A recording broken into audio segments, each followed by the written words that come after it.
पौड़ी में रविवार को सड़क हादसे में सीएम धामी ने मृतक परिजनों को 4-4 लाख रुपए और गंभीर घायलों को 1-1 लाख रुपए की आर्थिक मदद की घोषणा की। सीएम ने डीएमसी अस्पताल में भर्ती घायलों की जानकारी लेते हुए इलाज के निर्देश दिए हैं और डीएम से कहा कि घायलों को अगर हायर सेंटर रेफर करना पड़े तो तुरंत करना जाए। बता दें कि पौड़ी में रविवार को सड़क हादसे में 6 लोगों की मौत हो गई और 22 यात्री घायल हैं, जिनमें से गंभीर घायल 6 लोगों को ऋषिकेश एम्स रेफर किया गया है, जबकि 15 लोगों का इलाज श्रीनगर बेस अस्पताल में चल रहा है।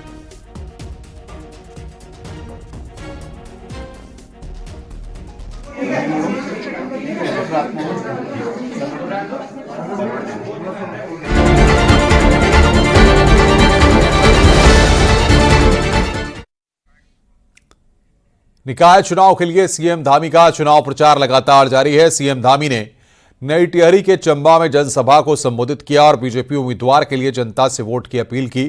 इस दौरान सीएम धामी ने कहा कि निकाय चुनाव में कमल खिलेगा। वहीं सीएम ने यह भी कहा कि ट्रिपल इंजन की सरकार बनने से विकास के काम 3 गुना तेजी के साथ होंगे। मुख्यमंत्री ने कहा कि आज हर क्षेत्र में विकास के काम तेजी के साथ किए जा रहे हैं।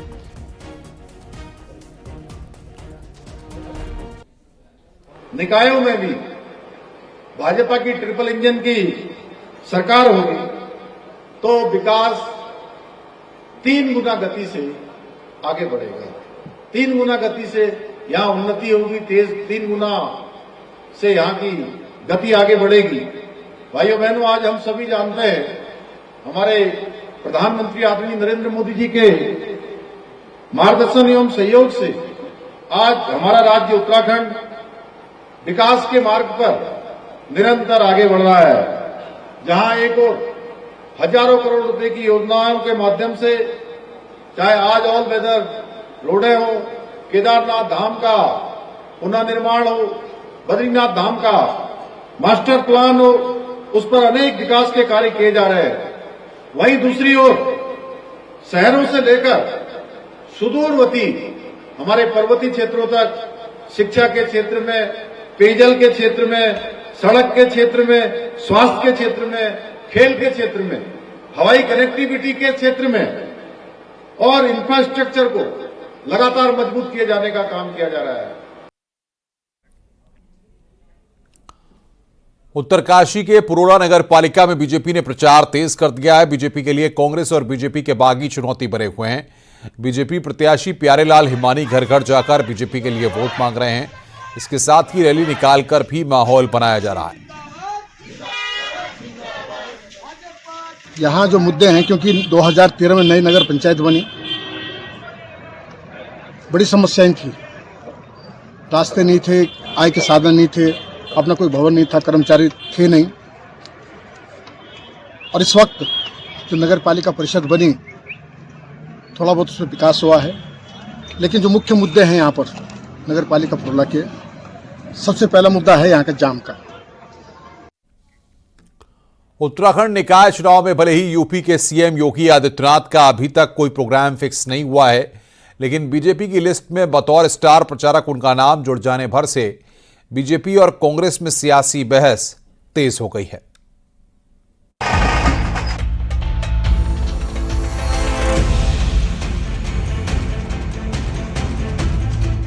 निकाय चुनाव के लिए उत्तराखंड बीजेपी ने 40 स्टार प्रचारकों की जो लिस्ट जारी की है, उनमें एक नाम यूपी के सीएम योगी आदित्यनाथ का भी है।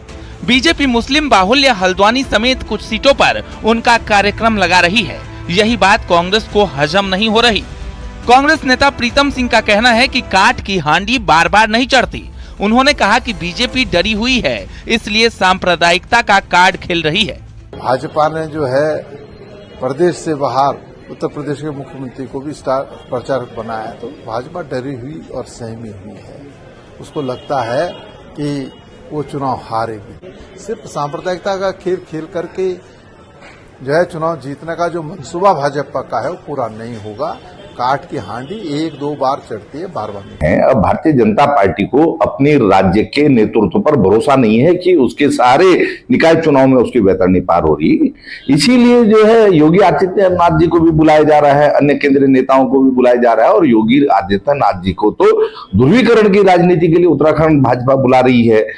बीजेपी प्रदेश अध्यक्ष महेंद्र भट्ट का कहना है कि योगी आदित्यनाथ के बहाने कांग्रेस जानबूझकर मुसलमानों को भड़काने का काम कर रही है।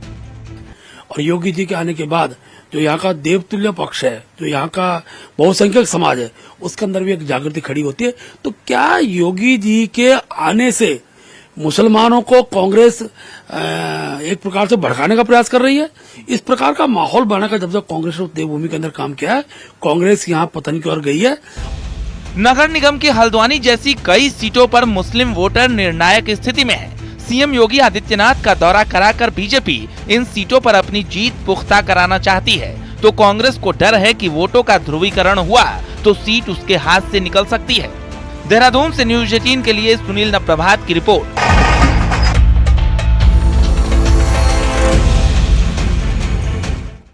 शहर के सटीक समीकरण में आज बात होगी नगर निगम कोटद्वार की। तो यहां बीजेपी कांग्रेस के साथ ही निर्दलीय उम्मीदवार चुनावी अखाड़े में हैं। अब यहां जनता की जरूरतें क्या हैं और शहर के मुद्दे क्या हैं, आप भी इस रिपोर्ट में देखिए।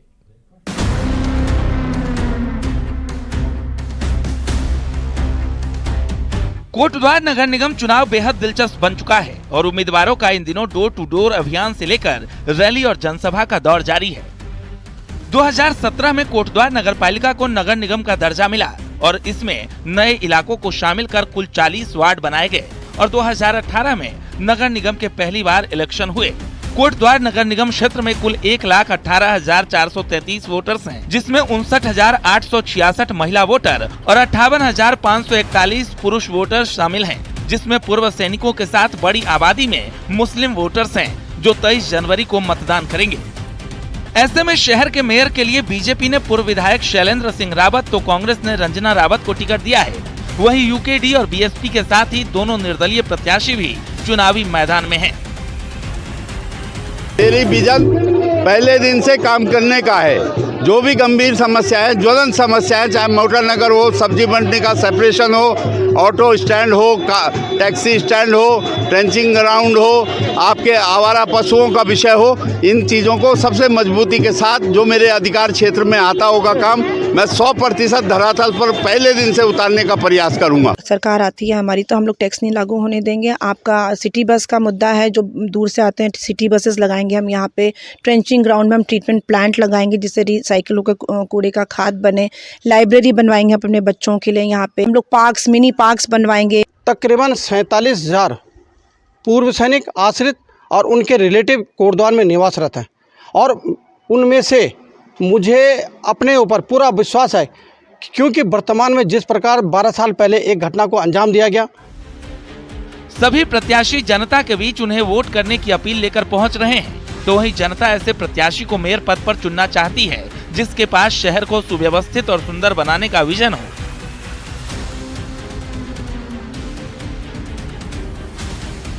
और जनता का कहना है कि जो शहर के बड़े मुद्दे पानी, सड़क, सीवर, शौचालय, साफ सफाई, पार्क, पार्किंग, महिला सुरक्षा को हल करने की बात करेगा, जनता उसे चुनेगी।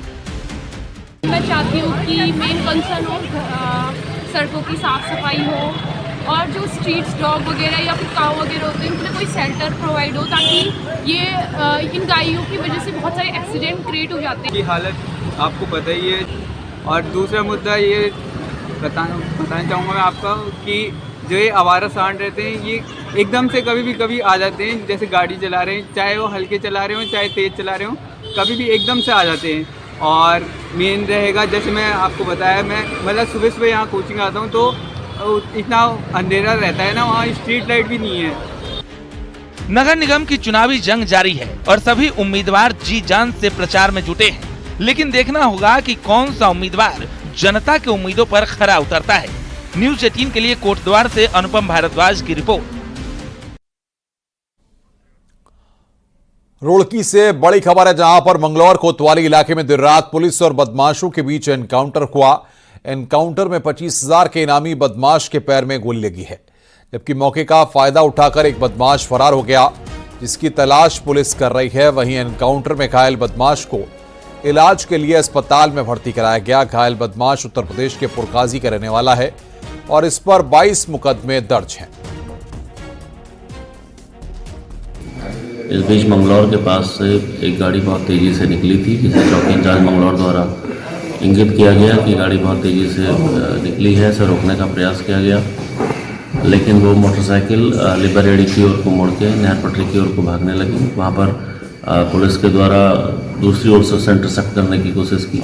जब उसे रोकने की कोशिश की, उनके द्वारा भागने के प्रयास में पुलिस के ऊपर फायर किया गया। जवाबी फायर में पुलिस ने जो उनको न्यूट्रलाइज किया, उसमें एक व्यक्ति जिसका नाम शेर खान है, उसको पैर पर गोली लगी है। अभी उसके वेयरअबाउट चेक कर रहे हैं। उसका एक साथी अभी फरार है, जिस पर भी हम लोगों के द्वारा कॉम्बिंग की जा रही है।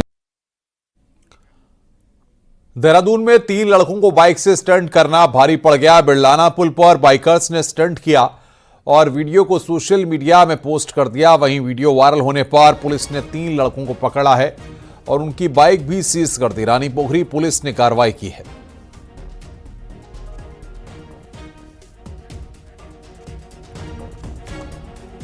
विकासनगर के सहसपुर में देर रात बेकाबू डंपर एक घर में जा घुसा। गनीमत यह रही कि हादसे के वक्त घर के पास एक कार खड़ी थी। बेकाबू डंपर ने पहले कार को टक्कर मारी, उसके बाद घर की चारदीवारी को तोड़ते हुए घर में जा घुसा।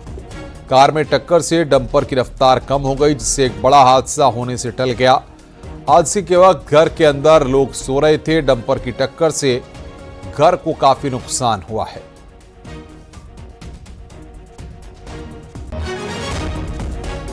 चकराता के लावड़ी गांव के पास मौजूद एक पशुशाला में देर रात भीषण आग लग गई। घटना के दौरान पशुशाला में बंधी 62 बकरियां जलकर मर गईं।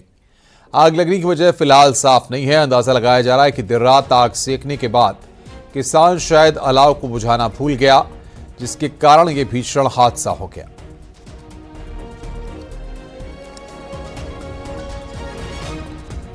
हरिद्वार के कनखल थाना क्षेत्र में एक 68 साल के बुजुर्ग ने फांसी लगाकर आत्महत्या कर ली। बुजुर्ग सुरेशानंद ने 2 साल पहले ही जूना अखाड़े से जुड़कर संन्यास लिया था और वो शांति भवन में अपने फ्लैट में अकेले रहते थे। रविवार देर रात उनके फ्लैट में उनका शव रस्सी से लटका मिला। पुलिस को कोई सुसाइड नोट बरामद नहीं हुआ है। पुलिस आत्महत्या के कारणों की जांच कर रही है।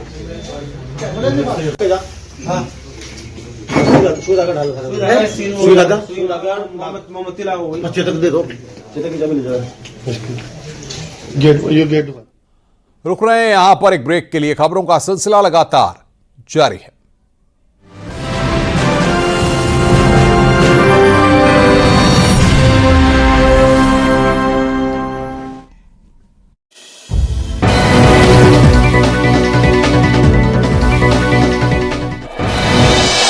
प्रयागराज में महाकुंभ मेले की शानदार शुरुआत। महाकुंभ का पहला स्नान, लाखों की संख्या में श्रद्धालु संगम तट पर कर रहे हैं स्नान। संगम तट पर उमड़ी भारी संख्या में श्रद्धालुओं की भीड़। कड़ाके की ठंड के बीच ब्रह्म मुहूर्त में लोगों ने लगाई आस्था की डुबकी। प्रयागराज के संगम तट पर आज 1 करोड़ लोग कर सकते हैं स्नान। 144 साल बाद अद्भुत संयोग में महाकुंभ, अच्छी रोशनी और साफ सफाई का है इंतजाम। पौष पूर्णिमा का आज पहला स्नान, कल पहला अमृत स्नान। देश विदेश से पहुंच रहे श्रद्धालु। महाकुंभ के आगाज पर सीएम योगी ने दी बधाई। कहा, आस्था और आधुनिकता के संगम में श्रद्धालुओं का हार्दिक स्वागत। मां गंगा सभी की मनोकामना पूर्ण करे। प्रयागराज में महाकुंभ शुरू होने पर पीएम मोदी ने दी शुभकामनाएं। कहा, महाकुंभ भारत की शाश्वत आध्यात्मिक विरासत का प्रतीक है, आस्था और सद्भाव का जश्न मनाता है। संगम तट पर स्नान के लिए लगातार पहुंच रहे हैं श्रद्धालुओं का हुजूम उमड़ रहा है। हर हर गंगे के लग रहे हैं जयकारे। महाकुंभ मेले में सुबह 10 बजे तक 60 लाख लोगों ने संगम में लगाई डुबकी। सुरक्षा के तगड़े इंतजाम। संगम तट पर शंख बजाते नजर आए श्रद्धालु। पौष पूर्णिमा पर आज से शुरू हुआ महाकुंभ का पहला स्नान, कल होगा पहला अमृत स्नान। महाकुंभ मेले में श्रद्धालुओं का जोश नजर आया है। भजन करती नजर आई महिलाएं। आज से कल्पवास भी शुरू, 45 दिनों तक चलेगा कल्पवास। महाकुंभ के पहले दिन श्रद्धालुओं में जश्न का माहौल, नाचते झूमते नजर आए लोग। स्नान के बाद लोग कर रहे हैं दान। महाकुंभ के पहले दिन संगम तट पर श्रद्धालुओं ने की आरती। महाकुंभ मेले में दिख रहे भव्य और दिव्य नजारे। महाकुंभ मेले में सुरक्षा के सख्त इंतजाम। भारी सुरक्षा में सुरक्षा बलों की तैनाती। हर चुनौती से निपटने के लिए तैयार सुरक्षाकर्मी। श्रद्धालुओं की सुरक्षा के लिए चप्पे चप्पे पर पुलिस बल तैनात। श्रद्धालुओं की भीड़ के बीच घुड़सवार पुलिस वाले भी नजर आए। महाकुंभ में पहुंची एप्पल की पूर्व सीईओ स्टीव जॉब की पत्नी लॉरेन पावेल सन्यासी बनकर धार्मिक अनुष्ठान में शामिल होंगी। गोरखनाथ विश्वविद्यालय में आयुर्वेद योग पर अंतरराष्ट्रीय सम्मेलन, सीएम योगी ने किया संबोधित। सीएम योगी ने कहा कि सनातन धर्म में विश्व कल्याण की बात। संभल में 22 जनवरी को भगवान राम की 51 फीट ऊंची प्रतिमा का अनावरण 2023 से। राजेश मसाला अब आएगा खाने में असली स्वाद। राजेश मसाला के साथ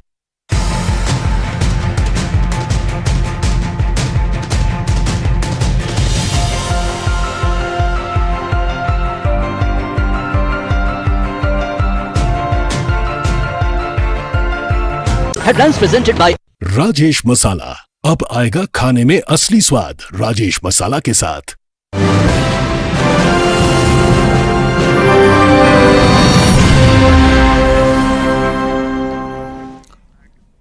पहाड़ में स्नोफॉल के बाद पर्यटन कारोबार ने फिर से रफ्तार पकड़ी है। उत्तराखंड के हिल स्टेशनों में बर्फबारी के लुत्फ उठाने पर्यटक पहुंच रहे हैं और बर्फ में मौज मस्ती भी कर रहे हैं। हालांकि कई जगहों पर बर्फ की वजह से आवाजाही में दिक्कतें भी स्थानीय लोगों के साथ पर्यटकों को हो रही हैं। वहीं सड़कों से बर्फ हटाने का काम भी किया जा रहा है। कुछ सड़कें बाधित भी हैं जिनको खोलने का काम भी किया जा रहा है। हालांकि इन सब के बाद पर्यटन स्थल गुलजार हो रहे हैं।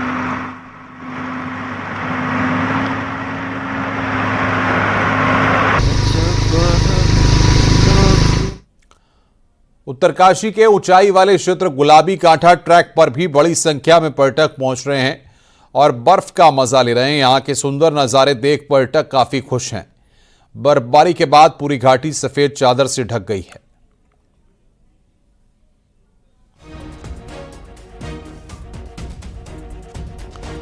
चक्राता में बर्फबारी हुई है जिसके बाद यहां के नजारे बेहद खूबसूरत हो गए हैं। पहाड़ों के राजा कहे जाने वाले चक्राता में लूखंडी, देवबंद, बुधेर, कोटी, कनासर समेत सभी ऊंची चोटियों पर बर्फबारी हुई है। बर्फबारी के बाद जहां एक और पर्यटक जमकर इस बर्फबारी का लुत्फ उठा रहे हैं तो वहीं स्थानीय होटल कारोबारियों के चेहरे भी खिले हुए हैं।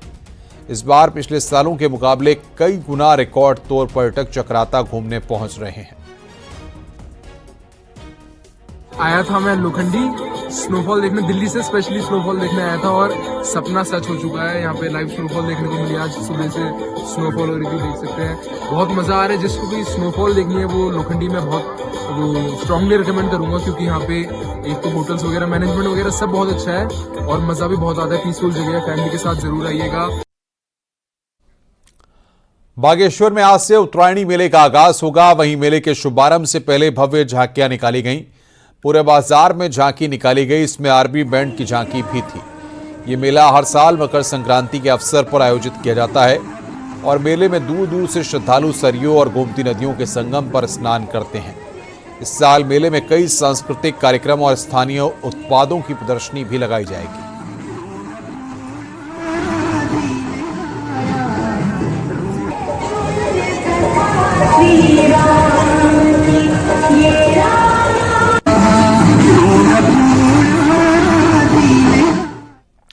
प्रदेश में नेशनल गेम्स के लिए खिलाड़ी तैयारियों में जुटे हैं, लेकिन इसी बीच कबड्डी के खिलाड़ियों में नाराजगी देखने को मिल रही है। क्या है ये पूरा मामला, आइए इस रिपोर्ट के जरिए देखते हैं।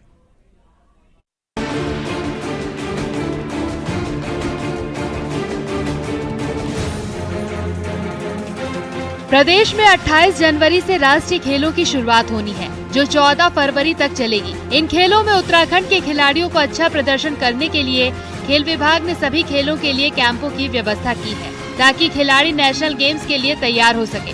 लेकिन इस बीच कबड्डी के खिलाड़ी परेशान हैं। उनका आरोप है कि खेल फेडरेशन प्रदेश के खिलाड़ियों को हटाकर हरियाणा के 6 खिलाड़ियों को टीम में शामिल कर रहा है, जबकि इन 6 खिलाड़ियों ने प्रदेश की किसी भी स्टेट चैंपियनशिप में भाग नहीं लिया।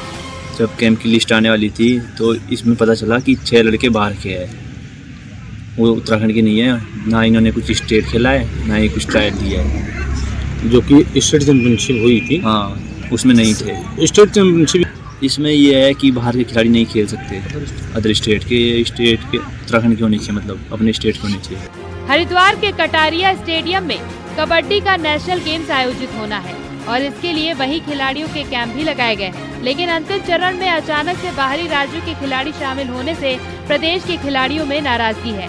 इस पर ओलंपिक एसोसिएशन ऑफ उत्तराखंड के अध्यक्ष का कहना है कि किसी भी खिलाड़ी के साथ अन्याय नहीं किया जाएगा। उत्तराखंड इस समय बहुत अच्छे अपने 38वें राष्ट्रीय खेल करने जा रहा है, तो हम किसी भी खिलाड़ी के साथ कोई अन्याय नहीं होने देंगे और सभी खिलाड़ियों को, उत्तराखंड के सभी खिलाड़ियों को मैक्सिमम जो कि अपने अपने खेलों में अध्यक्ष हैं उनको निश्चित तौर पर खेलने का मौका दिया जाएगा और क्या कहते हैं उनको खिलाने की कोशिश की जाएगी। किसी के साथ कोई अन्याय नहीं किया जाएगा। राष्ट्रीय खेलों से पहले बाहरी खिलाड़ियों को लेकर प्रदेश के खिलाड़ी नाराज भी हैं और परेशान भी। ऐसे में देखना होगा कि राज्य के कबड्डी खिलाड़ियों को मौका मिलता है या नहीं। न्यूज़ 18 के लिए देहरादून से सत्येंद्र बर्तवाल की रिपोर्ट। पौष पूर्णिमा के मौके पर हरिद्वार में अर्की पैड़ी पर स्नान करने के लिए श्रद्धालु बड़ी संख्या में पहुंच रहे हैं। सुबह ब्रह्म मुहूर्त से ही अर्की पैड़ी पर स्नान करने वालों का जमावड़ा लगा हुआ है। पौष पूर्णिमा का शास्त्रों में खास महत्व बताया गया है। इस दिन पवित्र नदियों में स्नान कर सूर्य को अर्घ देने से सुख समृद्धि प्राप्त होती है, इसलिए श्रद्धालु दूर दूर से गंगा में आस्था की डुबकी लगाने के लिए हरिद्वार पहुंच रहे हैं। बहुत सुंदर, पूरी परिवार फैमिली से आया है और बहुत संगत है, बहुत सुरक्षा बहुत बढ़िया है।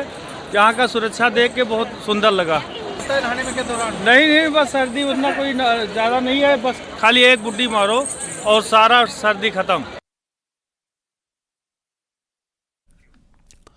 सर्दियों में इंसान का बाघों के साथ संघर्ष बढ़ रहा है। कॉर्बेट के आसपास इस संघर्ष में मंगलवार से गुरुवार तक 3 अलग अलग जगहों में 3 लोगों ने अपनी जान गंवाई है। वहीं ठंड में बाघों के हमलों को रोकने की क्या रणनीति विभाग ने बनाई है, आइए इस रिपोर्ट के जरिए देखते हैं।